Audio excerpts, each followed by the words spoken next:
তেজগাঁওয়ের ৭ রাস্তার মোড়ে আছেন সহকর্মী মাহফুজা মোসলেহি। এই মুহূর্তে আমরা সরাসরি যুক্ত হচ্ছি তার সাথে। মোসলেহি, ৬ দফা দাবিতে একদল শিক্ষার্থী বিক্ষোভ করছেন, তাদের সাথে সংশ্লিষ্ট কর্তৃপক্ষের কোনো কথা হয়েছে কিনা, আর যানজটে স্থবির হয়ে আছে পুরো এলাকায়, সে ব্যাপারেও আপনি জানাবেন।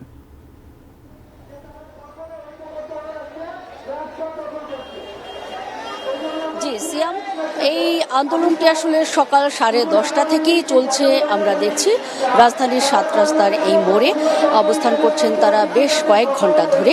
তবে এ পর্যন্তও কিন্তু কর্তৃপক্ষের সঙ্গে তাদের কোনো কথা হয়নি। তারা বারবারই অপেক্ষা করছেন এবং জানিয়েছেন যে যতক্ষণ পর্যন্ত কর্তৃপক্ষ না আসবে তারা কিন্তু এই আন্দোলন চালিয়ে যাবেন।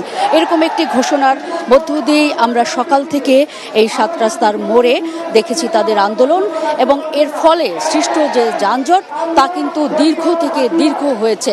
আপনি দেখতে পাচ্ছেন পেছনের যেই রাস্তা রয়েছে, ঠিক আন্দোলনকারী যারা রয়েছেন চতুর্মুখী রাস্তার মাঝখানে যে দাঁড়িয়ে আছেন তার চারপাশে যতগুলো রাস্তা রয়েছে, সংযোগ সড়ক রয়েছে, সব সড়কেই কিন্তু যান চলাচল বন্ধ রয়েছে। এর ফলে কিন্তু শুধুমাত্র যান চলাচল বন্ধ বা যানজট সৃষ্টি হয়েছে তাই নয়, সাধারণ মানুষ তারা কিন্তু চরম দুর্ভোগে পড়েছেন, এবং যেসব যাত্রী গন্তব্যে পৌঁছাতে চেয়েছেন সেই সকাল 9টার দিকে বেরোয়েছেন বাসার থেকে বা রাজধানীর বিভিন্ন এলাকা থেকে মতিঝিলগামী যেসব যাত্রী রয়েছেন বিশেষ করে, তারা কিন্তু প্রচণ্ড রকম কষ্টে এবং অস্থিরতায় ভুগছেন এই বাসের মধ্যে বসে। আমরা দেখেছি এবং তাদের সঙ্গেও কথা বলেছি কিছুক্ষণ ধরে। টাইলক্স, যার অ্যান্টিব্যাকটেরিয়াল এজেন্ট টয়লেটের কোনায় কোনায় পৌঁছে 99% জীবাণু ধ্বংস করে। টাইলক্স টয়লেট ক্লিনার, ক্লিন মানে টাইলক্স।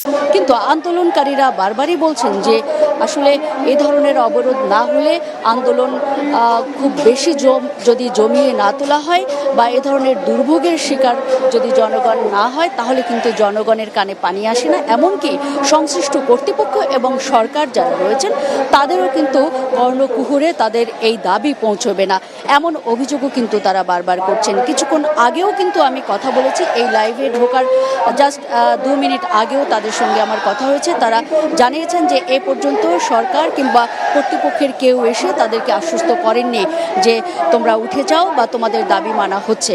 এ ধরনের দাবির আদায়ের যেই আশ্বস্ত যে সব বাণী তারা বলছেন যে তারা চাইছেন, সেগুলো কিন্তু না আসা পর্যন্ত তারা বারবারই বলছেন এই দাবি তারা চালিয়ে যাবেন এবং আন্দোলনও তারা চালিয়ে যাবেন। আজকের যেই আন্দোলন আমরা দেখছি সেখানে কিন্তু সারা দেশের মোট 51টি পলিটেকনিক্যাল কলেজ সরকারি যেগুলো রয়েছে সেখানের 20টি কলেজ থেকে শিক্ষার্থী এখানে এসেছেন এবং তারা আন্দোলনরত রয়েছেন।